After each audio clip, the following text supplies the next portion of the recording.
This is a really cool plug-and-play USB mic for streaming and videos and gaming. It has a lot of really great features and it sounds fantastic. In fact, you're listening to it right now and we'll be listening to it throughout the whole video.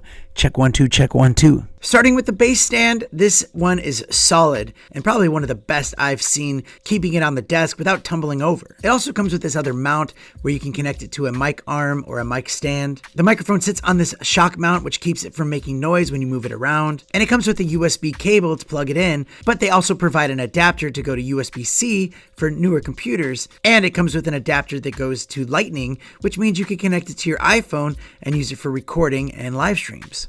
And again, I'm using the iPhone right now to record this. When you plug it in, the RGB light comes on and it looks really cool and creative. It's an all metal microphone and it has this pop filter that can be detached, but with it on, it just works so well. On the top of the mic, it has a tap to mute feature, which works perfect if you need to cough or just mute your mic during a meeting or stream. And it's great because it doesn't make any noise when you press it.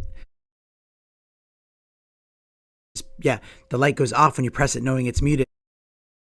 Just like that. There is a gain knob on here to turn it up and down, but also there's a knob for headphones to monitor your levels. There is a 3.5mm port for the headphones on the back, which means you can hear your immediate microphone sound, but also get sounds from the computer. All in all, it's a fantastic microphone. It sounds great, it looks great, and it feels very quality made. So I love it and I highly recommend it. And as always, thanks for watching.